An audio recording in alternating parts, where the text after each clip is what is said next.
خود زنا کرتی ہو، جو آنکھیں خود زانی ہو، ان آنکھ والوں کو عبادت کی لذت کیسے میسر آ سکتی؟ اللہ کے رسول صلی اللہ علیہ وآلہ وسلم ارشاد فرماتے ہیں آنکھ بھی زنا کرتی ہے، آنکھیں بھی زانی ہوتی ہے۔ صحابہ کرام نے عرض کیا یا رسول اللہ صلی اللہ تعالی علیہ وآلہ وسلم آنکھیں کیسے زنا کر سکتی ہے، اور آنکھوں کے زنا کا مطلب کیا ہے؟ تو اللہ کے حبیب صلی اللہ علیہ وآلہ وسلم ارشاد فرماتے ہیں کہ جب انسان نامحرم عورتوں کو غلط نیت کے ساتھ تکتا ہے تو یہ آنکھوں کا زنا ہے، اور اللہ کے حبیب صلی اللہ علیہ وآلہ وسلم ارشاد فرماتے ہیں کہ جو آنکھیں کسی اجنبی عورت کو تکتی ہے اور غلط نیت سے تکتی ہے اور پاپ کی نیت سے تکتی ہے، قیامت کے دن ان آنکھوں کے اندر آگ کی سلاخیں ڈالی جائے گی، ان کو آگ کا سرما پہنایا جائے گا۔ اللہ اکبر۔ میرے پیارے آقا صلی اللہ علیہ وآلہ وسلم کے پیارے دیوانوں، اندازہ فرمائیں آج ہم اپنی آنکھوں کو کہاں استعمال کرتے ہیں؟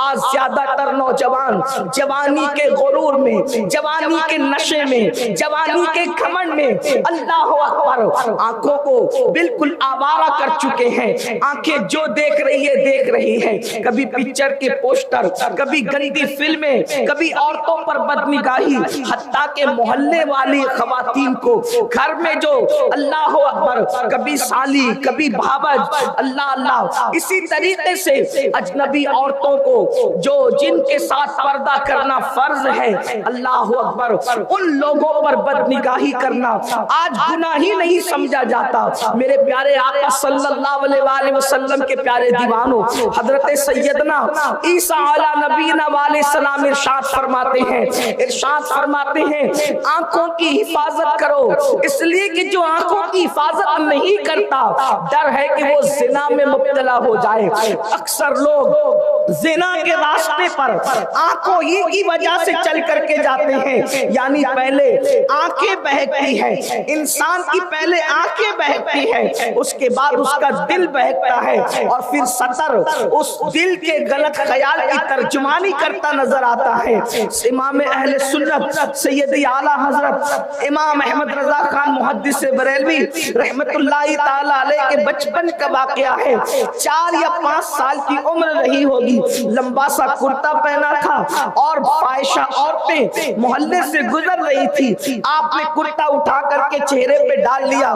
کسی خاتون نے اللہ اکبر فحش گفتگو کرتے ہوئے کہا شہزادے، اس لیے کہ ایک علمی خاندان تھا، خاندان کا علمی وقار تھا، کرتا جب چہرے پہ ڈال لیا آنکھوں کو چھپا لیا، کہا شہزادے کرتا تو آنکھوں پر رکھ لیا ہے، ذرا سطر کی بھی خبر لیجئے۔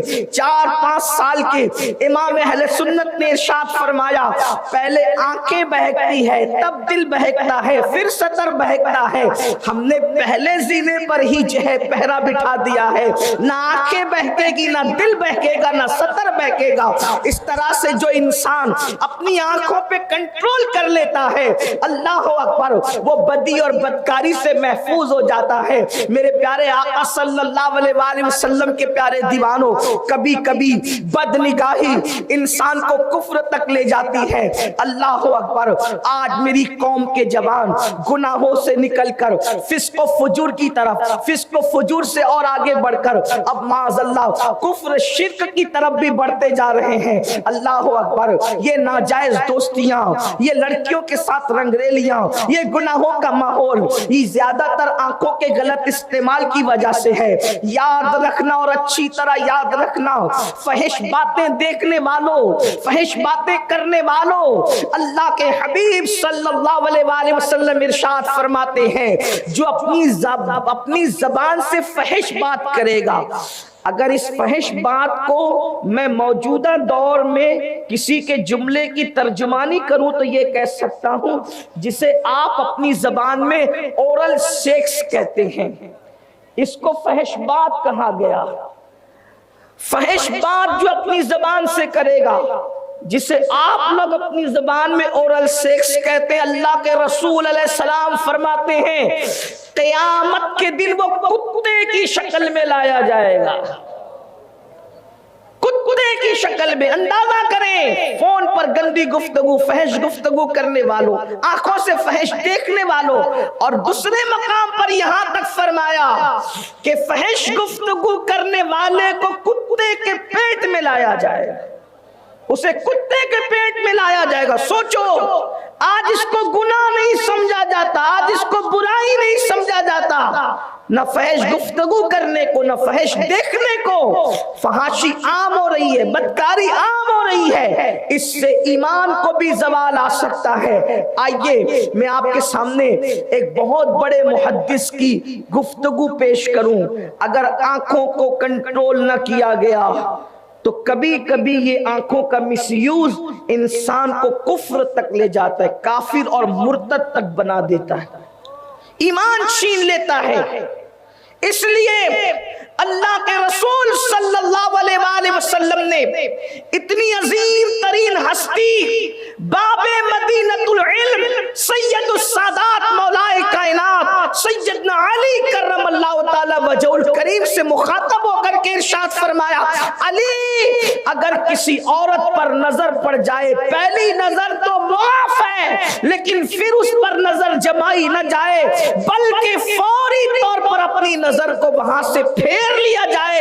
اگر دوسری نظر میں عورت کو دیکھا گیا تو یہ شیطان کے تیروں میں سے ایک تیر ہے، اور شیطان کہتا ہے میرا سب سے کامیاب تیر کمان آنکھوں کا غلط استعمال ہے.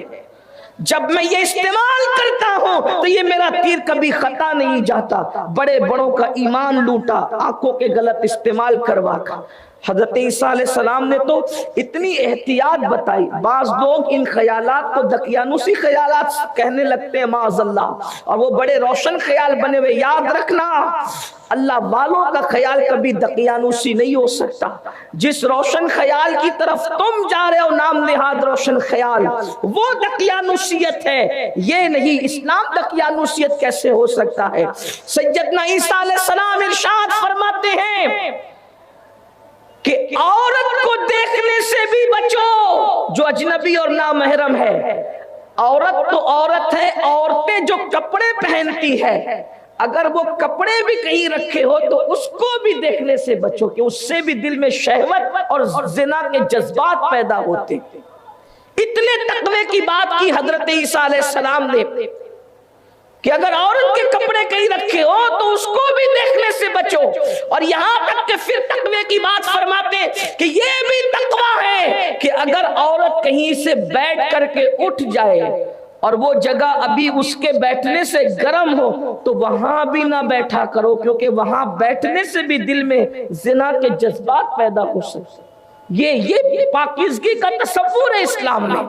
اگر کوئی بہت بڑا انسان بھی اپنی آنکھ کے حوالے سے بے فکر ہو جائے تو وہ بھی آنکھوں کے فتنے میں مبتلا. آنکھ کا فتنہ بڑا خطرناک ہے. جو بات میں بیان کرنے جا رہا ہوں اس کو علامہ ابن الجوزی نے بھی بیان فرمایا، اور بھی بہت سارے بزرگوں نے اپنی کتاب میں لکھا، جس کو بطور مفہوم اس کے خلاصے کے طور پہ میں پڑھنے جا رہا ہوں. ایک بہت بڑے بزرگ تھے بغداد معلیٰ کے اندر، 30,000 حدیثیں ان کو سند اور متن کے ساتھ زبانی یاد تھی. بڑے محدث، عالم، فقیہ اور اپنے وقت کے بڑے فقہاء میں ان کا شمار ہوتا تھا، اور قرآن مقدس کو 7 قرأت پر تلاوت کرنا جانتے تھے. یعنی کہ وہ قرأت 7 سے قرآن مقدس کی تلاوت جانتے تھے اور حافظ قرآن تھے. بڑے زاہد، بڑے عالم. توکل میں اپنی مثال آپ. ابھی بغداد معلیٰ کی سرزمین، بغداد شہر ابھی بسا ہی تھا، بہت عرصہ نہیں ہوا تھا اس کو بسنے، نیا نیا بسا تھا بغداد معلیٰ. عروس البلاد، جیسے ممبئی ہندوستان میں عروس البلاد کہلاتا ہے، ویسے عراق کی سرزمین پر بغداد عروس البلاد تھا. اور وہاں پر شیخ ابو عبداللہ اندلوسی، یہ اپنے زمانے کے بہت بڑے خطیب، فقیہ، محدث اور اتنے بڑے زاہد اور عابد تھے کہ ہزاروں لوگ آپ کے مرید اور ہزاروں لوگ آپ کے شاگرد تھے. آپ نے حج کا ارادہ فرمایا. حج کے ارادے کا جیسے لوگوں کو علم ہوا، لوگ جوک در جوک آپ کے ساتھ حج کرنے کی تمنا میں آپ کے ساتھ ہونے لگے۔ آپ نے فرمایا میرے ساتھ حج وہی کرے گا جو مکمل توکل کے ساتھ نکلے۔ ہزاروں شاگردوں کو لے کر کے نکلے اور آپ ان کی اہمیت کا اندازہ اس بات سے لگائیں کہ اتنے معتمد اور اتنے مستند وہ فقیہ اور محدث تھے کہ حضرت جنید بغدادی اور حضرت ابو بکر شبلی جیسے لوگوں نے بھی چاہا کہ ہم بھی حج کے لیے جا رہے ہیں تو انہی کے ساتھ ہو جائیں۔ اس سے آپ اندازہ کر سکتے ہیں جنید بغدادی اور حضرت ابو بکر شبلی یہ کیسے لوگ ہیں، اپنے دور کے صوفیاء کے امام ہیں یہ لوگ۔ اللہ رب العزت نے ان کو کتنی بلندی عطا کی ہے۔ سرکار غوث اعظم اور سرکار غریب نواز کے شیوخ اور مشائخ میں ان کا جو وہ نام آتا ہے، یہ وہ ہستیاں ہیں۔ تو شیخ ابو عبداللہ اندلوسی جیسے فقیہ اور جو وہ محدث کے ساتھ انہوں نے سوچا کہ ہم بھی حج کے لیے نکل جائیں۔ یہ قافلہ چلا، چلچلاتی دھوپ تھی، جیسے یہ قافلہ نکلا تو پانی کی پیاس کا احساس لوگوں کو ہوا۔ شیخ نے اتنے توکل کی بات کی تھی کہ لوگ مشکیزیں بھی ساتھ نہ رکھیں، اللہ کی راہ میں نکلے تو پھر اسی شان سے نکلے۔ اپنا انداز تھا ان کا، حالانکہ بہترین توشہ تقوی کا توشہ ہے، پرہیزگاری کا توشہ ہے۔ نکلے اس تقوی اور پرہیزگاری اور توکل کے توشے کے ساتھ ایک جگہ ایک علاقے میں گئے تو اس بستی میں دیکھا کہ لوگ شرک میں گرفتار ہے اور کوئی آنکھ کی عبادت کر رہا ہے، کوئی سلیب کی عبادت کر رہا ہے، کوئی کچھ کر رہا ہے، کوئی کچھ کر رہا ہے۔ شیخ نے یہ سب منظر دیکھا اور اس کے بعد آگے بڑھے۔ شاگردوں نے کہا کہ ہمیں پیاس بھی لگی اور چلچلاتی دھوپ بھی ہے، اگر یہاں پر دوپہر میں قیام کر لیا جائے تو شام کے وقت روانہ ہو جائیں۔ شیخ ابو عبداللہ نے کہا کہ بہت اچھی بات ہے۔ لوگ رک گئے اور گرجا کے نیچے جو دیوار کا سایہ تھا وہیں پر لوگوں نے پڑاؤ ڈال دیا۔ شیخ کو احساس ہوا کہ میرے شاگرد اور قافلے والے پانی کے حوالے سے بے چین ہیں اور ان کو پانی ملتا نہیں، تو وہ مٹکی لے کر کے پانی کی تلاش میں نکلے۔ جیسے ہی وہ پانی ڈھونڈنے کے لیے نکلے اور پانی کی تلاش میں گئے تو انہوں نے کیا دیکھا، ایک بڑا سا تالاب ہے اور تالاب پر جو ہے کچھ لڑکیاں ہیں اور بڑی حسین و جمیل اور خوبصورت ہیں اور وہ پانی بھر رہی ہیں، اور ان تمام لڑکیوں کے اندر ایک اور لڑکی ہے جو بڑی حسین و جمیل اور حسن کی ملکہ ہے۔ ان کی نظر اس لڑکی پہ پڑی، وہ تو پانی ہی بھول گئے۔ حکم تھا کہ اگر کسی عورت پر پہلی نظر پڑے تو نظر جھکا لو۔ ان سے یہ چوک ہو گئی، بھول ہو گئی کہ انہوں نے اتنے متقی، پرہیزگار، پاک باز، عابد، زاہد ہونے کے باوجود بھی اس لڑکی کو وہ تکتے رہ گئے۔ حالانکہ اللہ کے رسول صلی اللہ علیہ وآلہ وسلم فرماتے ہیں جو کسی عورت پر، خوبصورت عورت پر نظر پڑے اور یہ سوچ کر نظر جھکا لے کہ اللہ دیکھ رہا ہے، اللہ پاک اسی وقت اسے بے حساب جنت نعیم کا مستحق قرار دیتا ہے۔ جنت نعیم اس کے مقدر میں بے حساب لکھ دی جاتی ہے۔ لیکن بہرحال انہوں نے دیکھ لیا، دیکھا، اور دیکھنے کے بعد دل میں عشق کی آگ بھڑک اٹھی۔ اللہ رب العزت سب پر رحم فرمائے۔ حضرت داؤد علیہ السلام اپنے بیٹوں کو فرمایا کرتے تھے، میرے بیٹو شیر کے پیچھے بھاگنا پڑے چلے جاؤ، ناک کے پیچھے جانا پڑے چلے جاؤ، کبھی خوبصورت عورت کے پیچھے نہ جانا، اس لیے کہ ناک ڈسے گا تو جان جانے کا خطرہ ہے، حسن نسواں ڈسے گا تو ایمان جانے کا خطرہ ہے۔ یہ وہ ڈسن ہے جس سے ایمان جانے کا خطرہ ہے۔ آج میری قوم کے جوانوں کو اسی راہ پر لا کر ڈال دیا گیا۔ فلموں میں لڑکی بے نقاب، بے حجاب، حتیٰ کہ ننگی کی جا رہی۔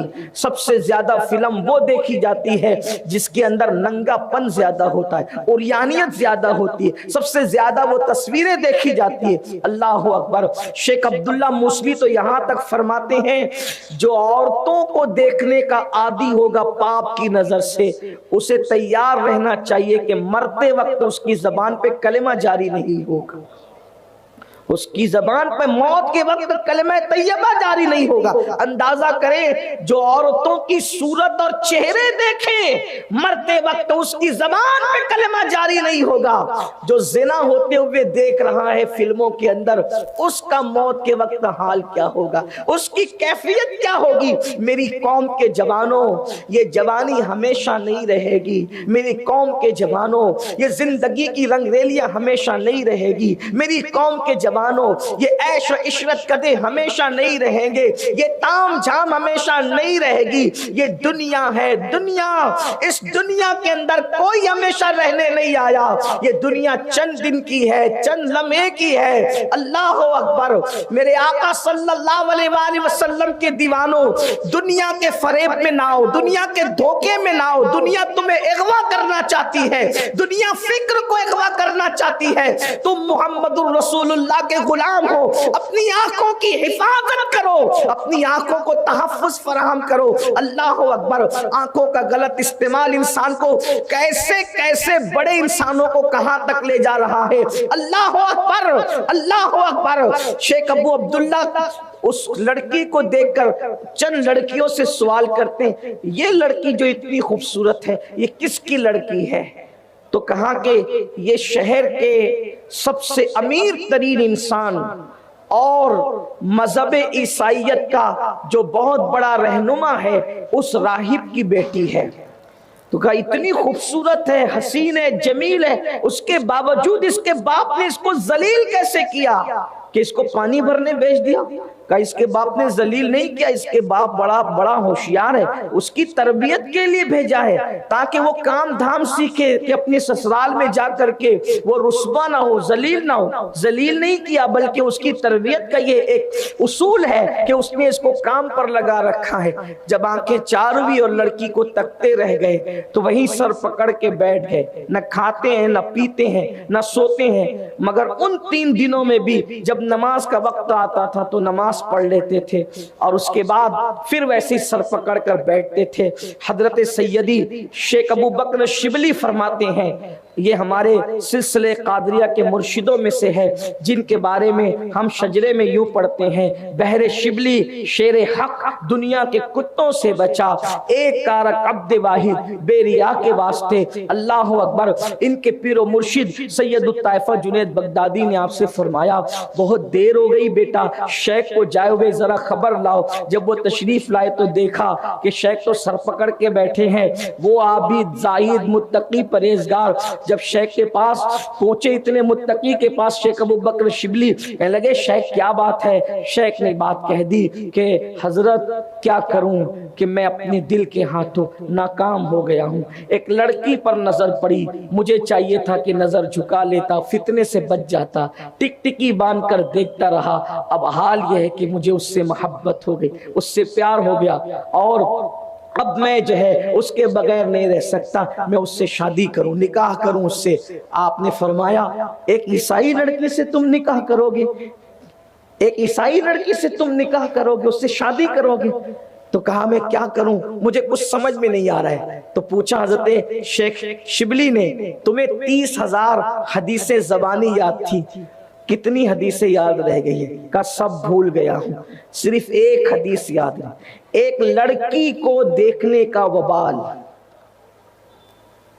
کسی لڑکی پر پاپ کی نظر ڈالنے کا وبال۔ کہتے ہیں کہ 30,000 کے 30,000 بھول گیا، صرف ایک حدیث یاد رہی، اور وہ یہ حدیث کا مفہوم یہ ہے جو اپنا دین بدل دے اس کو دنیا میں رہنے کا کوئی حق نہیں۔ کہ 7 قرات سے قرآن یاد کیا تھا، حفظ کیا تھا، کتنی آیتیں رہ گئی؟ کہ 2 آیتوں کے سوا کوئی آیت یاد نہیں، سب بھول گیا، کچھ یاد نہیں ہے۔ اب کیا ارادہ ہے؟ کہا کہ تم لوگ جاؤ حج کے لیے، میں نہیں آتا۔ سفر حج سے رک گئے، سفر حج سے رک گئے۔ دنیا یوں ہی نہیں عورتوں کو ننگا کر رہی ہے، دنیا یوں ہی نہیں مردوں کو معاذ اللہ کبھی فیشن کے نام پہ، کبھی کسی نام پہ، کبھی کسی نام پہ عورتوں کی محبت میں مبتلا کر کے یوں ہی مشن سے نہیں ہٹا رہی ہے، مقصد سے نہیں ہٹا رہی ہے۔ دنیا جانتی ہے جس دن مسلم امہ کے جوان اپنے مقصد کو پہچان لیں گے اس دن دنیا کی کوئی طاقت ان کو زیر نہیں کر سکتی، اس لیے ان کو شراب و شباب میں مبتلا کر کے اپنے مقصد سے بیگانہ کر دو، تاکہ یہ اسی کے اندر جو ہے وہ اللہ اکبر ٹامک ٹوئیاں کرتے رہے اور اپنے مقصد کو کبھی پہچان نہ سکے۔ مگر اے مسلم جوان، اپنی ذمہ داری کا احساس کر، اپنے کردار کو پاکیزہ کر، اپنی نگاہوں کو پاکیزہ کر، اپنے دل میں سوز پیدا کر، اپنی نگاہوں میں پاکیزگی پیدا کر، اپنے خیال کی تطہیر کر۔ اللہ اکبر، دیکھ تو صحیح کہ کیسے بڑے بڑے کس طرح گندگی کے اندر اللہ اکبر ملوث ہوئے، صرف نگاہوں کی پاکیزگی نہ ہونے کی بنیاد پر، نگاہوں پہ کنٹرول نہ ہونے کی بنیاد پر، نگاہوں کی حفاظت نہ ہونے کی بنیاد پہ شیخ ابو بکر کو کہتے ہیں آپ لوگ جائیں اور حج کریں۔ اللہ اکبر، اور پھر یہ اس راہب کے پاس جا کر کے کہتے ہیں شیخ عبداللہ، تو عرض یہ کر رہا تھا کہ شیخ ابو عبداللہ نے حضرت شیخ ابو بکر شبلی سے کہا کہ جاؤ، میں حج کو اب نہیں آتا، تم لوگ جاؤ۔ آپ حج سے رک گئے، بدنگاہی کا وبال، آنکھوں کے غلط استعمال کا وبال، حج سے رک گئے۔ اور اس کے بعد صرف اسی پر بس نہیں، جب یہ خبر شاگردوں میں ہوئی تو سب رونا پیٹنا مچ گیا، آہو بکا کرنے لگے، بے چین ہو گئے۔ بہت سمجھایا، شاگردوں نے حدیثیں پیش کی، قرآن کی آیتیں پیش کی اور کہا کہ آپ کر کیا رہے ہیں؟ ایک عیسائی لڑکی کی محبت میں آپ سفر حج سے رک رہے ہیں، اتنے بڑے قافلے کو، مریدین، خلفاء اور شاگردوں کے قافلے کو آپ چھوڑ رہے ہیں۔ ان کی آنکھ میں آنسو آ گئے اور کہنے لگے کیا کروں، اللہ رب العزت کی خفیہ تدبیر ہے، اللہ اکبر، خدا کی شان، میں کیا کر سکتا ہوں مجھے نہیں پتا۔ اللہ نے مجھے کس آزمائش میں مبتلا کر دیا، کس آزمائش میں گرفتار فرما دیا، اور اس کے بعد پھر وہ روتے پیٹتے چیختے چلاتے رہ گئے۔ اور ادھر شیخ عبداللہ ابو عبداللہ اس عیسائی راہب کے پاس گئے اور وہاں پر جانے کے بعد کہنے لگے کیا یہ لڑکی تمہاری ہے؟ اس نے کہا ہاں، میں چاہتا ہوں کہ اس کا نکاح میرے ساتھ کر دیا جائے، تو کون ہے؟ اللہ اکبر، انہوں نے اپنا تعارف کرایا، بغداد کا سب سے بڑا فقیہ، بڑا عظیم محدث، اللہ اکبر، اتنا سننا تھا۔ اس نے کہا میری بیٹی کا نکاح تو میں اسی کے ساتھ کروں گا، شادی اسی کے ساتھ کروں گا جس کو وہ پسند کر لیں، میں اس سے پوچھتا ہوں، اگر وہ اس پر راضی ہو جائے تو میں تیرے ساتھ اس کا نکاح کرنے کے لیے تیار ہوں۔ اللہ اکبر، یہ دروازے کے باہر کھڑے تھے، ادھر لڑکی سے، اندر اس کا باپ سوال کر رہا تھا۔ خوبصورت ہوشیار لڑکی نے کہا وہ مسلمان ہے، ہم عیسائی ہیں، اور میں اس کے ساتھ کیسے شادی کر سکتی ہوں؟ شادی کے لیے ایک ہی شرط ہے، اگر وہ عیسائیت کو قبول کر لے، اگر وہ نصرانیت کو قبول کر لے تو اس کے بعد میں اس کے ساتھ شادی کرنے کے لیے تیار ہوں۔ اللہ اکبر، ادھر اس لڑکی کی زبان سے نکلا اگر وہ عیسائیت کو قبول کر لے تو میں اس کے ساتھ شادی کرنے کے لیے تیار ہوں۔ ادھر اللہ اللہ، انہوں نے اپنی زبان سے کہہ دیا میں عیسائی ہو چکا ہوں، میں نے عیسائیت کو قبول کر لیا ہے۔ اللہ اکبر، یہ کتنی خوفناک منزل ہے، یہ کتنی دردناک منزل ہے۔ اللہ اکبر، زوال ایمان، بد نگاہی کا وبال، زوال ایمان، نگاہوں کے غلط استعمال کی سزا، ایمان کا چھین جانا۔ اللہ اکبر، میری قوم کے جوانوں، آپ کو ہمیں کون سمجھائے؟ آج ہم نے اپنی نگاہوں کو آوارہ کیا ہے، ہمارا کیا انجام ہوگا؟ وہ تو اتنے بڑے محدث تھے، اتنے بڑے فقیہ تھے۔ اللہ اکبر، جب کہا نا کہ میں نے عیسائیت قبول کر لی ہے، اور اس کے بعد وہ لڑکی نے باہر آ کے کہا عیسائیت تو تو نے قبول کر لی ہے، اگر تم میرے جسم کی لذتیں چکھ کر پھر یہاں سے چلا گیا تو پھر میں کہاں جاؤں گی؟ اس لیے میری شرط ہے کہ میرا مہر یہ ہوگا، مہر میں یہ ہوگا کہ 1 سال تک تجھے یہیں رہنا ہوگا، اور جو میں سور چراتی ہوں خنزیر، تجھے وہ سور میرے ساتھ چرانے پڑیں گے۔ اللہ اکبر، انہوں نے کہا مجھے یہ بھی منظور ہے، میں سور چرانے کے لیے تیار ہوں، لیکن تیرے باپ سے اتنی بات کر لے کہ وہ جب میں سور تیرے ساتھ چرایا کروں اور مہر کی ادائیگی میں سور چراؤں تو وہ تجھے اپنا چہرہ چھپانے کے لیے نہ کہے، بلکہ میں تیرا چہرہ تکتا رہوں، ہر دکھ سہیں گے، ہر دکھ جھیل لیں گے، لیکن تیرے چہرے پہ نقاب نہیں آنا چاہیے۔ اللہ اکبر، علامہ ابن الجوزی لکھتے ہیں کہ جس عصا کے کبھی سہارا لے کر حدیث پڑھی جاتی تھی، جمعہ کے خطبے دیے جاتے تھے، قرآن کی آیتیں جس عصا کا سہارا لے کر کے تلاوت کی جاتی تھی، واعظ و نصیحت جس عصا کو پکڑ کر کے کی جاتی تھی، آج بدنگاہی نے ابو عبداللہ کو اس مقام پر پہنچایا کہ اسی عصا سے وہ سور کے بچوں کو کور کر رہے ہیں، انہیں سمیٹ رہے ہیں اسی عصا سے۔ یہ حالت ہو، یہ کیفیت ہو گئی۔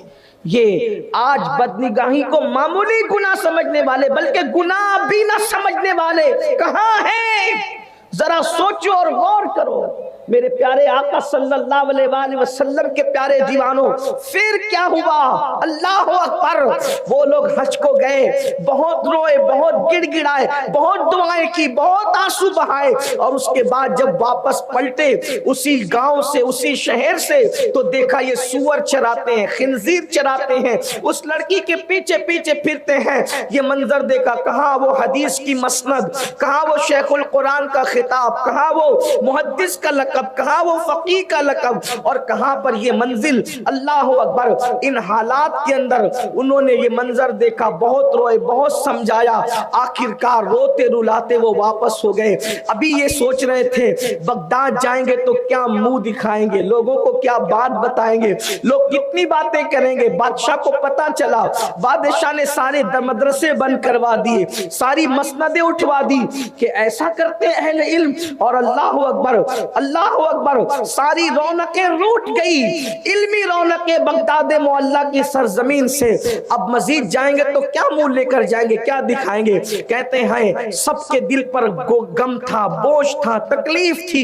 ایسے میں ابھی بغداد معلیٰ قریب آ رہا تھا، ہم نے کیا دیکھا؟ کوئی پیچھے سے سایہ نظر آتا ہے، آواز دیتا ہے رکو رکو، ٹھہرو ٹھہرو، رکو رکو، ٹھہرو ٹھہرو۔ ہم ٹھہر گئے تو کیا دیکھا؟